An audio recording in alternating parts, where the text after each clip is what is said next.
Morning students. कालपर्यंत आपण पहिले 3 डिव्हिजन स्टडी केले होते. कुठले कुठले? अल्गी, ब्रायोफायटा, टेरिडोफायटा आणि आता फोर्थ आहे जिम्नोस्पर्म. फिफ्थ कुठला आहे तर अँजिओस्पर्म. आता पहिले जे 3 डिव्हिजन होते ते अल्गी, ब्रायोफायटा, टेरिडोफायटा हे 3 जे आहे त्याला काय बोलत होतो? क्रिप्टोगॅम्स. आणि gymnosperm, angiosperm are called as phanerogams. आता क्रिप्टोगॅम्समध्ये आपण काय बघितलं तर त्याच्यामध्ये फ्लावर, फ्रूट किंवा बाकीची जी डेव्हलपमेंट होती ती टोटली अबसेंट होती, कारण त्याच्याकडे व्हॅस्क्युलर टिश्यू जो आहे तो टोटली अबसेंट होता. व्हॅस्क्युलर टिश्यू अबसेंट असल्यामुळे बाकीच्या डेव्हलपमेंट आपल्याला मिळालेलं नाही. याच्याकडे मात्र फोनेरोगॅम्सकडे मात्र काय तर व्हॅस्क्युलर टिश्यू वेल डेव्हलप्ड आहे. त्यामुळे सगळ्यात महत्त्वाचं म्हणजे काय तर it is a first vascular terrestrial plant with developed vascular tissue. एक म्हणजे फर्स्ट टेरेस्ट्रियल प्लांट असं आहे की ज्याच्याकडे काय तर व्हॅस्क्युलर टिश्यू टोटली प्रेझेंट आहे. तो प्रेझेंट असून पण डेव्हलप्ड आहे. Means it form fruit, seed etc. But the ovary is enclosed, ovary are not enclosed in ovary wall, that is it is also called as naked seeded plants. याला दुसरे एक name काय ठेवलं तर necked seeded plant असं बोललं जातं. मग आता नेक्ड सीडेड प्लांट असं का बोललं जाणार? म्हणून तर याला काय केलं, जिम्नोस्पर्म हा सेपरेट पुन्हा ब्रांच बनवली आणि त्याच्या अंडर आपल्याला हे ठेवलेलं आहे. तर आता याच्यामध्ये ॲक्च्युली काय आहे तर जसं याच्याकडे व्हॅस्क्युलर टिश्यू टोटली प्रेझेंट असेल, वेल डेव्हलप्ड असेल, तर याच्याकडे बाकीचे सगळे पण कॅरेक्टरिस्टिक्स येणार बाळांनो. त्याच्यामध्ये त्याच्याकडं एक म्हणजे फ्रूट्स, फ्लावर, सीड्स याची टोटल डेव्हलपमेंट येणार. पण यांचे जे काही सीड्स असतील ते सीड कसे आहेत तर त्याला कुठल्याही प्रकारचं कोटिंग नाही आहे, त्याला ओव्हरी वॉल नाही आहे. म्हणजे याची ओव्हरी जी आहे ती अशी ओपन ओव्हरी आहे. म्हणून त्याला काय बोललं तर नेक्ड सीडेड प्लांट असंही बोललं जातं. आणि म्हणून याचा एक स्पेशल क्लास बनवला जिम्नोस्पर्म. अँजिओस्पर्मला बघितलं तर कसं येणार? ओपन येणार, कारण त्याच्यामध्ये ओव्हरी जी आहे ती ओव्हरी कशामध्ये आहे तर एनक्लोज्ड आहे, पण याच्यामध्ये एनक्लोज्ड नाही आहे. मग आता असं जर असेल तर 2 सेपरेट पार्ट केले आपण फोनेरोगॅमचे, जिम्नोस्पर्म आणि अँजिओस्पर्म. त्याच्यात आता जिम्नोस्पर्मकडे परत स्पेशल काय काय कॅरेक्टर असतात. आता पहिलं सगळ्यात महत्त्वाचं आपण काय सांगितलं तर डेव्हलप्ड काय आहे तर व्हॅस्क्युलर टिश्यू आहे. मग आता जर डेव्हलप्ड व्हॅस्क्युलर टिश्यू असेल तर एक म्हणजे हा पार्ट जो आहे हा स्मॉलर ट्री असतील, काही त्याच्यामध्ये पेरिनियल हर्ब्स आहेत, काही जे आहेत ते श्रबी स्ट्रक्चर आहे, म्हणजे असं झुडपं जशी असतात ना तशा पद्धतीनं. And it form special type of root system. त्या रूट सिस्टीममध्ये जनरली यांच्याकडे जी रूट सिस्टीम आहे ती कुठली आहे तर टॅप रूट सिस्टीम.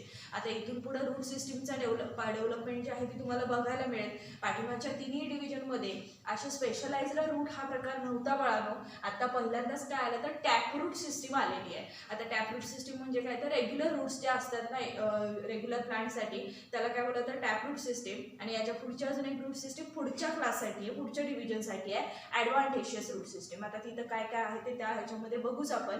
पण याच्याकडे जनरली काय असणार आहे तर टॅप रूट सिस्टीम असणार आहे. आता याच्यावरती पण क्वेश्चन असतो, वरती मी रेड पेननं लिहिले त्याच्यावर पण असेल, याच्यावर पण असेल. पण याची जी टॅप रूट सिस्टीम आहे ती 2 टाईपमध्ये डिव्हाइड केलेली आहे. आता हे मुळात आहे प्लांट कसं म्हणून सांगितलं मी, याचं एकतर एक अशी बुशी स्ट्रक्चर असतात म्हणजे झुडपं असल्यासारखं, नसेल तर स्मॉल ट्री असतील. मग आता म्हणजे छोटे छोटे ट्री म्हणजे जसं मोठी झाडं असतात ना तसं छोटी छोटी झाडं असल्यासारखं याचं स्ट्रक्चर आहे. तर याच्याकडे 2 टाईपची टॅपरूट सिस्टीम्स येतात. एक म्हणजे फंगल असोसिएटेड टॅपरूट सिस्टीम आणि दुसरी जी आहे ती nitrogen fixing cyanobacteria associated root system. हे दोन्ही पॉईंट जे आहेत ते अतिशय महत्त्वाचे आहेत. एक म्हणजे त्याच्याकडे टॅपरूट सिस्टीम जनरली आहे. आता विचारताना क्वेश्चन असा विचारतील की याच्याकडे टॅपरूट आहे का, ॲडव्हान्टेशियस आहे का, टॅपरूट आहे ॲडव्हान्टेशियस आहे का, नन ऑफ दिस. आता त्यात आपल्याला ऑप्शन सांगता आला पाहिजे टॅपरूट आहे म्हणून. टॅपरूटमध्ये पुन्हा 2 टाईप्स विचारतात. मग ते 2 टाईप विचारताना समजा हे दोन्ही टाईप्स विचारले तर टाईप्स पण माहीत पाहिजे आणि त्यांचे जे नेम आहेत तेही कंपल्सरी आपल्याला माहीत पाहिजे. आता जर fungal associated root taproot system are called as mycorrhiza. त्याला एक स्पेशल मोमेंट लेक्चर दिलेलं आहे. काय बोललं जातं तर मायकोरिझा असं बोललं जातं. या मायकोरिझामध्ये ना 2 टाईपचे मायकोरिझा आहेत. हे 12th आपण स्टडी केलेले आहेत. एक त्याच्यात जो आहे तो एक्टो मायकोरिझा, बरोबर ना, आणि दुसरा जो टाईप आहे त्याला काय बोललं जातं एंडो मायकोरिझा. आता हा काय प्रकार आहे 2च मिनिटात फक्त इथं बोलते. ज्याला एखाद्या टॅपरूट सिस्टीमला फंगीचं कॉम्बिनेशन असतं, म्हणजे टॅपरूट सिस्टीम म्हणजे रूटवरती काय असतं तर फंगल अटॅचमेंट असते. म्हणजे आपले फंगी बुरशी त्याच्यापैकी कुठलीही एखादी व्हरायटी जर त्याच्यावरती बेसला जर अटॅचमेंट असेल तर त्याला काय बोललं जातं मायकोरिझा असं बोललं जातं. म्हणजे fungal associated taproot system are called as mycorrhiza plants. This mycorrhiza are of 2 types, ectomycorrhiza and endomycorrhiza. काय वेळेला हा फंगल स्पेसिस जे आहेत ना त्या रूटच्या आतल्या साईडला पण असतात आणि काही वेळेला त्या काय असतात तर बाहेरच्या साईडला सरफेसला पण असतात. म्हणजे फॉर एक्झाम्पल जसं लिग्युमिनस प्लांटवरती येणार रूट नोड्यूल्स असतात ना, म्हणजे भुईमुगाच्या जे काय हे असतं भुईमुगाला जे काय खाली रूट्स असतात त्या रूटवरती गाठी गाठी असतात, तसंही काय प्रकाराकडे असतं. आणि काही वेळेला ते वरून पण असतं. म्हणजे एक्टो म्हणजे बाहेर नसणार, एटो म्हणजे काय असणार आहे आतमध्ये. म्हणजे मायकोरिझा ऑफ 2 टाइप्स, एटोमायकोरिझा अँड एक्टोमायकोरिझा. त्याच्यानंतर दुसरा फॅक्टर आहे की काही जणांच्याकडे काय असेल तर नायट्रोजन फिक्सेस इन सायनोबॅक्टेरिया. याच्यामध्ये मात्र जवळपास लिग्युमिनस प्लांट सगळेच्या सगळे येतात बघा. याच्यावरती काय असतं तर रूट नोड्यूल्स असतात. असे छोटे छोटे नोड्यूल्स फॉर्म म्हणजे गाठी तयार होतात आणि त्याच्यामध्ये काय असतं तर नायट्रोजन फिक्स करणाऱ्या सायनोबॅक्टेरिया असतात. हा जो पार्ट झाला हा फंगीशी अटॅचमेंट झाला, फंगल असोसिएटेड. हा जो झाला कसा झाला बॅक्टेरिया असोसिएटेड. तर त्या बॅक्टेरियाचं नेम कुठलं आहे तर सायनोबॅक्टेरिया. आता क्वेश्चन विचारताना एक म्हणजे फंगल अटॅचमेंट असणाऱ्याला काय बोलतात तर त्याला काय बोललं जातं मायकोरिझा. सायनोबॅक्टेरिया अटॅचमेंट असणाऱ्याला काय बोलतात तर कोरालाइड रूट. काय म्हणतात तर त्याला कोरालाइड रूट्स. याला काय बोललं जातं मायकोरिझा, याला काय बोललं जातं कोरालाइड रूट्स. बरोबर. आता ह्याच्यामध्ये एक्झाम्पल येतं स्पेशल आहे पायनसचं एक्झाम्पल येतं आणि याच्यामध्ये जे येतं ते कशाचं आहे तर सायकस. हे दोन्ही प्लांट जे आहेत हे असे श्रब लाईक स्ट्रक्चर आहेत. म्हणजे जसं आपलं नारळाचं झाड असतं ना तसं बुशी असं स्ट्रक्चर आहे. हाईट जास्त नाही आहे पण कारण मगाशी म्हणताना काय म्हणतात तुम्हाला स्मॉल ट्री आहे, पण स्टेम जे आहे ते बऱ्यापैकी ग्रो झालेलं असतं. सेम नारळाच्या ज्या व्हरायटी आहेत ना, म्हणजे नारळाचं झाड जसं असतं ना तसेच हे व्हरायटी आहेत. आणि दोन्ही प्लांट जे आहेत ते ऑर्नामेंटल प्लांट्स म्हणून यूज केले जातात. ॲक्च्युली हे ना मोठे मोठे बिल्डिंग कन्स्ट्रक्शन केले ना की समोर आहे ना लावले जातात, जेणेकरून थोडंसं म्हणजे असं शोभिवंत प्लांट जे असं म्हणतो ना तसं ते समोर असं दोन्ही साईडला दोन लावलात की याच्यामध्ये हे नारळाचं एक्झाम्पल यात येत नाही, पण हे दोन्ही प्लांट जे आहेत ते सेम तशा पद्धतीने तुम्हाला दिसतील. म्हणजे छोटेसे श्रब असणार आहेत आणि असं त्याचे जे काय लिफची अरेंजमेंट जे आहे ती अपायकल लिप्स असतात, त्यामुळे त्याच्यामध्ये दिसताना असं खूप छान दिसेल ते प्लॅट. तेव्हा ऑर्नामेंटल व्हॅल्यू पण त्यांना आहे. म्हणजे याच्याकडे पायनसकडे रूट्स कुठले असणार आहेत फंगल असोसिएटेड वाले म्हणजे मायकोरिझा टाईपमध्ये असणार आहेत. सायकसकडे कुठले असणार आहेत तर कोरालाइड रूट्स असणार आहेत, nitrogen fixing cyanobacteria associated roots. बरोबर. आता याच्यावरती बरेचसे क्वेश्चन तयार होतात. एक म्हणजे दोन्ही टाईप्स माहीत पाहिजे. दोन्ही टाईपमध्ये फंगल असोसिएशन असेल तर त्याला काय बोलतात हे माहीत पाहिजे, तिकडे काय बोलतात हे माहीत पाहिजे. काही वेळेला पायनसमध्ये कुठल्या टाईपचे रूट आहे हे विचारतात, उलटा क्वेश्चन विचारतात. काही वेळेला सायकसमध्ये कुठल्या टाईपचे रूट आहे तिकडेही उलटा क्वेश्चन विचारतील. काही वेळेला कोरालाइड रूट प्रेझेंट येईल असं बोलतील, मग ते सायकस देतील, पायनस देतील, पाठीमागा टेरेडोफायटामधलं एखादं एक्झाम्पल देतील. म्हणजे हे जे एक्झाम्पल्स आहेत हे एक्झाम्पल कन्फर्म माहीत पाहिजे. तर ह्या ह्याच्यामध्ये तर आपण दोनच एक्झाम्पल स्टडी करणार आहोत बाळांनो. हे दोन्हीचे दोन्ही एक्झाम्पल कंपल्सरी माहीत पाहिजे. आता दोघांच्याकडे जर बघितलं तर रिप्रोडक्शन ॲबिलिटी जी आहे ती सेम आहे, फक्त काय तर रूटमध्ये हा डिफरन्स तुम्हाला बघायला मिळेल. त्याच्यानंतर दुसरं सगळ्यात महत्त्वाचं त्यांचे लीव जे आहेत ते कसे आहेत तर सिम्पल काही जणांच्याकडे आहे आणि काही जणांच्याकडे कंपाऊंड फॉर्म आहे. आता सिम्पल लीफ आणि कंपाऊंड लीफ हे दोन्ही लीफ जे आहेत ते आपण 11th ला बघितलेले आहेत. त्याच्यानंतर विथ थिक क्युटिकल लीफ जे आहे ते सिम्पल पण असेल आणि कंपाऊंड पण असेल, पण यांच्याकडं थिक क्युटिकल प्रेझेंट आहे. म्हणजे लीफवरती क्युटिकलचा जो लेअर असतो ना तो कसा आहे तर थिक लेअर प्रेझेंट आहे. काही जणांच्यावरती पण थिन लेअर असतो, याच्याकडे मात्र कसं आहे थिक क्युटिकल प्रेझेंट आहे. And having special सनकेन stomata. त्यांचा स्टोमाटा जो आहे ना तो कसा आहे तर सनकेन स्टोमाटा. हा एक अतिशय महत्त्वाचा पॉईंट आहे. हा बऱ्याच वेळा विचारला जातो. याच्यामध्ये बाकीच्या प्लॅनकडे तो तशा टाईपचा स्टोमाटा नाही आहे. तर सनकेन स्टोमाटा कोणाला बोलणार, इतरांच्याकडे नॉर्मली स्टोमाटा असतो, स्टोमाटा क्लोजिंग आहे ओपनिंग आहे. यांच्याकडे मात्र जो काही स्टोमाटा आहे तर त्यालाही क्लोजिंग आहे ओपनिंग आहे. But this stomata are called as sunken stomata because it reduces water loss.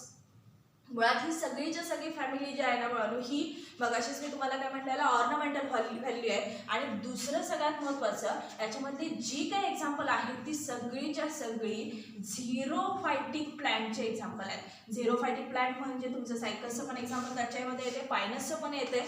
झिरोफायटिक means in present in या ग्रो इन डेझर्ट कंडिशन. म्हणजे सगळेच्या सगळे काय असतात तर डेझर्ट कंडिशनला जास्तीत जास्त वाळून ग्रो होतील.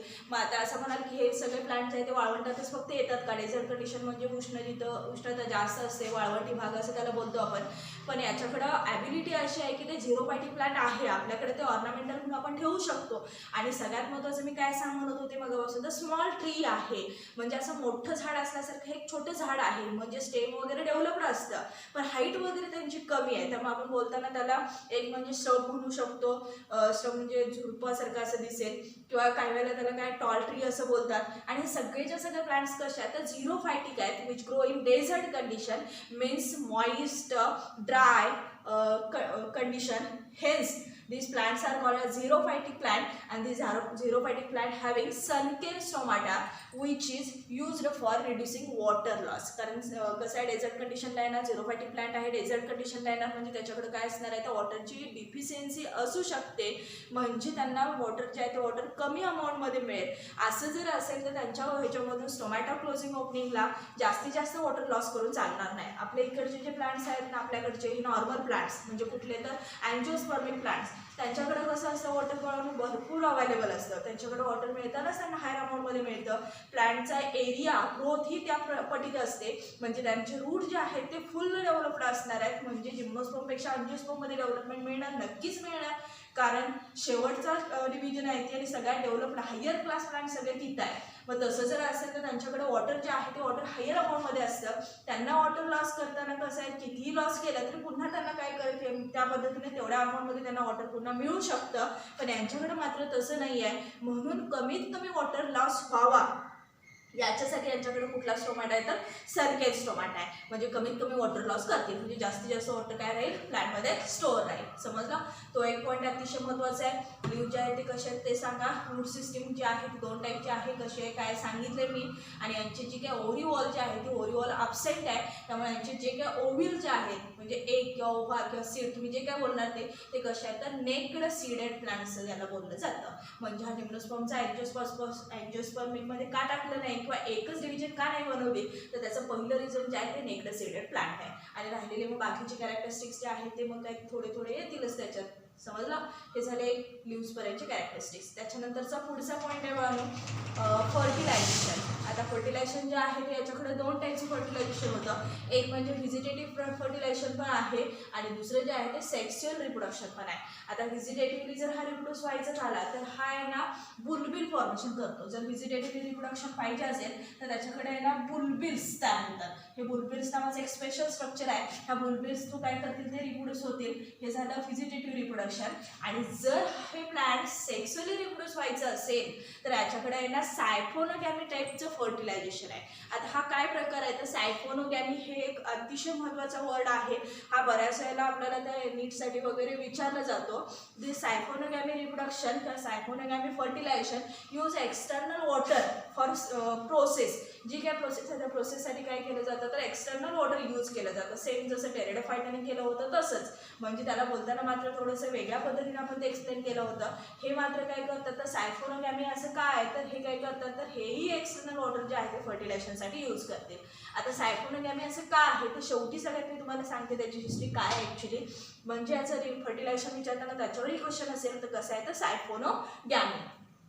पुढं सायफोनोगॅमी रिप्रोडक्शनमध्ये काय केलं जातं तर ह्यांच्याकडं जे काय प्लांट असेल, आता मग असेच मी सांगितलं तुम्हाला सायकस वगैरे जर असेल हे अशा पद्धतीने तुम्हाला प्लांट मिळेल, जसं नारळाचं असं ना सेम तसंच हे अशा पद्धतीनं तुम्हाला हे मिळेल. याच्यावरती काय तर त्याची लीफ जी आहे ती लीफ अशी अरेंज आहेत. जसं आपलं नारळाचं प्लांट असेल ना बाळू, काही जणांचे दारात हे प्लांट असेलही, कारण काही कॉलेजेसमध्ये वगैरे काही बाहेरच्या साईडला कुंडीच्यामध्ये वगैरे आपण लावलेलं तुम्ही जर बघितलं असाल तर ते तुमच्या लक्षात येईल. तर हे अशा पद्धतीचं प्लांट आहे. आणि याला काय होतं तर इथं आहे ना असे मेल फिमेल स्ट्रॉबिल आहे, त्याला काय बोललं जातं कोन असं आहे ना, सीड असल्यासारखं आहे ना, असे जसं आंब्याला मोर येतो ना आणि त्याला छोटे छोटे आंबे जसे लागतात ना तसं सेम एक बिहेवियर तुम्हाला बघायला मिळेल. This structure are called as cone or strobili आहे. त्याला काय बोललं जातं कोन ऑर स्ट्रॉबिल आहे. आता नक्की तुम्ही मला सांगणार आहात हे प्लांट्स बऱ्याच जणांनी बघितलेलं आहे, कारण बऱ्याचशा कॉलेजमध्ये काय केलं आहे तर कॉलेजचं जिथं एंट्रन्स असतो त्या एरियामध्ये वगैरे हे ग्रो करतात, कारण प्लांट छोटंसंच राहतं. आणि दुसरं सगळ्यात महत्त्वाचं त्याचं कोन फॉर्मेशन झालं ना की अशी एक छोटीशी ब्रांच येते आणि त्याच्यावरती हे असे छोटे राऊंड वॉल लाईक स्ट्रक्चर, म्हणजे जसं ग्रेपचं स्ट्रक्चर असतं ना, द्राक्षाचा घड जसा असतो ना तसं सेम स्ट्रक्चर मिळतं. आणि हे थोडंसं कसं आहे तर ऑर्नामेंटल व्हॅल्यू आहे आहे त्याला, त्यामुळे आपल्याला हे खूप दिसायला पण खूप छान दिसतं. त्यामुळे एंट्रन्सला वगैरे बरेच जण हे प्लांट्स ग्रो करतात. आता याच्यामध्ये जे काही स्ट्रक्चर आहे त्याला काय बोलायचं आहे तर मेल कोन और फिमेल कोन और मेल स्ट्रॉबिलाय और फिमेल स्ट्रॉबिलाय. आता असं का तर इट फॉर्म मुळात ह्याच्यात कसं आहे तर हे प्लांट जे आहे ते मोनोसियस पण आहेत आणि डायोसियस पण आहेत. आता मोनोसियस आणि डायोसियस म्हणजे ॲक्च्युली काय तर तुमचं सायकस प्लांटचं जे एक्झाम्पल आहे म्हणजे पायनस जे आहे ते मोनोसियस आहे आणि सायकस जे आहे ते डायोसियस आहे. आता हा काय प्रकार आहे तर हे जे प्लांट्स आहेत हे प्लांट काय करतात तर मेल फिमेल जे काय हे आहेत म्हणजे सेक्स ऑर्गन ते एक सिंगल प्लांट डेव्हलप करतं. तसं असेल तर त्याला काय बोलायचं आहे मोनोसियस प्लांट. आता म्हणजे ॲक्च्युली काय तर ते जे काही कोन लाईक स्ट्रक्चर जे आहे ते कसे आहेत तर हेट्रोस्पोरस आहेत. म्हणजे परवा आपण बघितलं तर होमो म्हणजे सेम टाईपचे, हेट्रो म्हणजे डिफरंट टाईपचे. आता दोन टाईपचे जे काही स्पोर आहेत ते एकाच मेल कोन म्हणजे एकाच कोन ऑर स्टॅबिलायमध्ये आपल्याला हे तयार होणार. आता कोन ऑर स्टॅबिलाय जे आहे ते दोन टाईपचे असतात. एक म्हणजे त्यांचं नेम जे आहे हे सगळं लिहिलेलं बोर्डवरचं जे आहे ते कंपल्सरी बाळगून परफेक्ट करा. परफेक्ट म्हणजे पाठ केला तरी चालेल. आता त्याच्यामध्ये कोन जे आहे कोन ऑर स्टॅबिलाय म्हणजे हे जे स्ट्रक्चर मिळतं ना याला काय बोलतात cone or strobili. This cone or strobili form two types of special type of sporophylls. These are microsporophyll and megasporophyll. त्याचे जे काय स्पोर्स आहेत ते मी काय म्हटलं तुम्हाला तर हेट्रो टाईपचे स्पोर आहेत. म्हणजे स्ट्रक्चर कसं आहे तर हेट्रोस्पोरिया आहे. बरोबर, हा एक पॉईंट त्याच्यातून तुम्हाला मिळाला. आता हेट्रोस्पोरी म्हणजे काय two different types of spore present in a single cone. बरोबर, एकाच याच्यामध्ये काय तर दोन्ही टाईप प्रेझेंट आहेत. आता त्याच्यामध्ये एका टाईपला काय बोलायचं मायक्रोस्पोरोफिल्स, दुसऱ्याला काय बोलायचं मेगास्पोरोफिल्स. These microsporophyll formation to microsporangia and megasporophyll formation of megasporangia. मायक्रोस्पोरोफिल पासून काय मिळतं तर मायक्रोस्पोरेंजियाचं फॉर्मेशन होतं. मेगास्पोरोफिल पासून काय मिळणार तर मेगास्पोरेंजियाचं फॉर्मेशन होणार. आता हे जे आहेत ना सगळे वर्ड अतिशय महत्त्वाचे आहेत. म्हणजे कोनपासून पहिली डेव्हलपमेंट जी मिळणार त्याच्यामध्ये दोन टाईपचे स्पोर्स आहेत. त्या स्पोर्सची नावं काय काय आहेत मायक्रोस्पोरोफिल्स megasporophyll. This microsporophyll formation of microsporangia, megasporophyll formation of megasporangia. After development, microsporangia develops into microsporogiate or male strobili. म्हणजे काय बनवलं जातं जर त्या स्ट्रक्चरमधले काही जण मेल आहेत तर मायक्रोस्पोरेंजिया पासून काय बनवलं जातं मायक्रोस्पोरोजिएट और मेल स्ट्रॉबिलायचं फॉर्मेशन केलं जातं. आणि धिस मेगास्पोरेंजिया फॉर्मेशन ऑफ मॅक्रोस्पोरेंजिया और फिमेल स्ट्रॉबिलाय. हे जे आहे ना हे मायक्रो आहे बाळगो आणि हे जे आहे ते मॅक्रो आहे. व्यवस्थित स्पेलिंग परफेक्ट करायचे. पहिले मिळाले sporangia micro mega, then microsporogiate or male strobili. It is also called as macrosporangia or female strobili. After gametophytic development or gametophytic generation, याच्या पाठीमागे काय होतं तर स्पोरोफायटिक जनरेशन असं बोलतात. स्पोर फॉर्मेशन मध्ये डेव्हलप करून आपण कुठपर्यंत आलो मायक्रोस्पोरोजिएट आणि त्या बाजूला काय बनवलं मॅक्रोस्पोरेंजियाचं फॉर्मेशन केलं. After gametophytic generation it forms special types of sex organs. These sex organs are called as pollen grains or it is also female called as ovules or egg. बरोबर, या बाजूला जे मेलचं स्ट्रक्चर मिळतं ना male sex organ, this male sex organ called as pollen grains and these female sex organ called as ovule or egg. आता काय केलं gametophytic generation चालू झालं त्याच्यामध्ये मेल सेक्स ऑर्गन मिळाला फिमेल सेक्स ऑर्गन मिळाला. बरोबर, आता पोलन ग्रेन जे आहे ते कसं स्ट्रक्चर असतं तर याच्यामध्ये ना जे स्ट्रक्चर आहे हे असं राऊंड शेप स्ट्रक्चर असतं. त्याच्यामध्ये वरच्या साईडला जो काय स्ट्रक्चरचा पार्ट आहे हा थोडासा हा अशा पद्धतीने डेव्हलप्ड आहे आणि याच्या थ्रू काय केलं जातं तर तुमचं जे काय आतले न्यूक्लियस किंवा आतली जी डेव्हलपमेंट आहे ती कशामध्ये होतं तर हा स्पेशल पोलन ट्यूब असणारा ह्याला काय बोललं जातं ही खाली साईड आर्म आला ना ह्याला काय बोललं जातं पोलन ट्यूब. पोलन ट्यूब असणारं एक स्पेशल स्ट्रक्चर बनतं. हे आफ्टर डेव्हलपमेंट म्हणजे पोलन ग्रेनची डेव्हलपमेंट झाली की हे स्ट्रक्चर मिळतं ज्याच्यामध्ये दोन न्यूक्लियस असतात. ही इथे एक न्यूक्लियस असेल आणि हा इथे एक न्यूक्लियस असेल. ते का कसं आपल्याला आपण 12th मध्ये स्टडी केलेलं आहे. बरोबर, त्याच्यानंतर आता पुढं ही झाली इथंपर्यंतची डेव्हलपमेंट. म्हणजे काय करायचं पोलन ट्यूब पर्यंतचं फॉर्मेशन होईल. आता जो काय ओव्ह्यूलचं स्ट्रक्चर आहे किंवा एक ज्याला बोलतो आपण त्याच्यामध्ये ना ते जे स्ट्रक्चर आहे म्हणजे फिमेलचं जे फिमेल सेक्स ऑर्गन आहे this female sex organ called as ovule. This ovule कशापासून बनलेलं असणार तर त्याच्यामध्ये number of mega spore mother cells present असणार आहेत. काल जसं आपण टेरिडोफायटाला बघितलं होतं ना, सेम तसंच मेगास्पोर मदर सेल्स आहेत. These megaspore mother cells divides meiotically, म्हणजे मिओसिस होईल अँड इट फॉर्म 4 हॅप्लॉइड. हे कसे मिळतात तर आपल्याला हॅप्लॉइड स्ट्रक्चर्स मिळतात, 4 हॅप्लॉइड गॅमेट्स. सरळ सरळ काय होते तर त्याच्यामधले जे काय ओव्हा और एग आहे त्या एग मध्ये मिओटिक डिव्हिजन होते बाळांनो, आणि मिओसिस झाला. After meiosis it form 4 daughter cell having haploid chromosome. These 4 daughter cell, one of the daughter cell are developed and enclosed in megasporangia. म्हणजे काय केलं जातं तर ह्याच्यातली एक सेल किंवा एक डॉटर सेल जी आहे ती डेव्हलप होईल आणि सरळ सरळ ती पॅक कशामध्ये होते तर त्याचं एक स्पेशल नेम दिलेलं आहे आपल्याला, मेगास्पोरॅन्जियम. मेगास्पोरॅन्जियम नावाचं एक स्पेशल युनिट बनतं, जसं हे पोलन ग्रेन्स आहे ना तसं. आणि त्याच्यामध्ये काय होते तर तुमची एक सेलची पूर्ण डेव्हलपमेंट होईल. म्हणजे त्याच्यातली एक डेव्हलप होतील, 2 डेव्हलप होतील, 3 डेव्हलप होतील, 4च्या 4 डेव्हलप होतील, ते त्याच्यावर डिपेंड आहे. आता मी याच्यातले एकाची डेव्हलपमेंट आपण पुढे कंटिन्यू केलेली आहे. ह्याच्यातले एक हॅप्लॉइडवाला काय होतो फुल डेव्हलप होतो आणि enclose in megasporangia.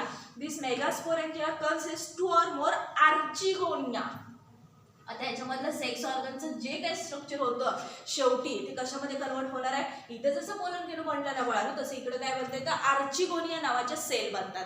This archegonia sale ज्या आहेत त्या कशामध्ये प्रेझेंट असणार आहेत तर तुमच्या मेगास्पोरॅन्जियम ह्या युनिटमध्ये. म्हणजे समजा फॉर एक्झाम्पल इथं बाजूला दाखवते बघा, मेगास्पोरॅन्जियम म्हणजे हे असं स्ट्रक्चर असणार आणि त्याच्यामध्ये काय असणार तर हे छोटे छोटे छोटे छोटे स्ट्रक्चर, छोटे छोटे सेल प्रेझेंट असणार आहेत. This cells are called as archegonium. त्याचा नंबर काय असतो 2 or more, ह्याच्यावरती पण ऑब्जेक्टिव्ह असतो. 2 or more archegonia released by megasporangium. आता इथं मी काय केलेलं आहे तर याच्यामधून काय निघतं सांगितलं, 2 किंवा 2 पेक्षा जास्त काय मिळतात आर्चिगोनिया मिळतात.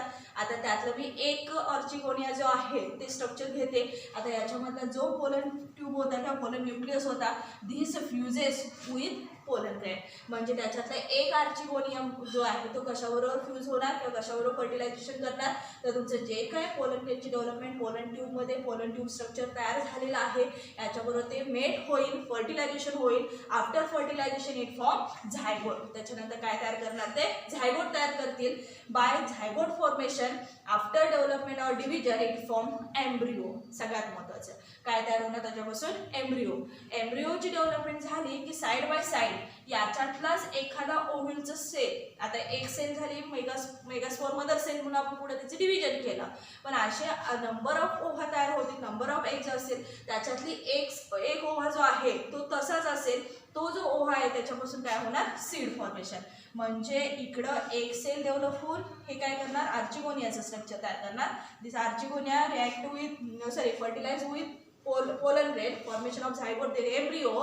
आणि या साईडला पुन्हा शिल्लक राहिलेला एखादी एक सेलर ovules develop directly to seeds. म्हणजे ओव्ह्युल्स पासून तुम्हाला एक म्हणजे सीड पण बनवू शकतं डायरेक्ट, आणि दुसरं सगळ्यात महत्त्वाचं ओव्ह्युल पासून एम्ब्रिओची पण डेव्हलपमेंट होते. एम्ब्रिओ मात्र इमिजिएटली फॉर्मेशन होणार नाही बाळांनो. एम्ब्रिओची जी डेव्हलपमेंट जी आहे ती त्या सगळ्या स्टेपमधून आल्यानंतरच तुम्हाला मिळेल. कारण या प्लांट्सकडे काय असणार आहे सीड पण असणार आणि त्यासोबत काय असणार फ्रुटिंग बॉडी पण असणार आहे. म्हणजे दोन्ही स्ट्रक्चर प्रेझेंट असणार आहे. दोन्ही स्ट्रक्चरचं फॉर्मेशन करण्यासाठी आपल्याला दोन्ही पाथ असणार आहेत. तिकडून पण आलात तरी मिळणार आणि वरून डायरेक्ट एखाद दुसरं ओव्हिल किंवा एक्सेल जे आहे ते एक्सेल थ्रू सीड फॉर्मेशन पण होईल. समजलं. हे झालं अँड जिम्नोस्पर्म. याच्यानंतरची आता याच्यामध्येच पुन्हा थोडीशी डेव्हलपमेंट करून पुढचा पार्ट काय आपला तर अँजिओस्पर्म आहे, तो आपण उद्याच्या लेक्चरला स्टडी करू. इथंपर्यंत काय शंका आहे का बघा. हे मात्र बोर्डवरचं कंपल्सरी परफेक्ट करा. कुठून कुठं गेलो हे कंपल्सरी आपल्याला सांगता आलं पाहिजे.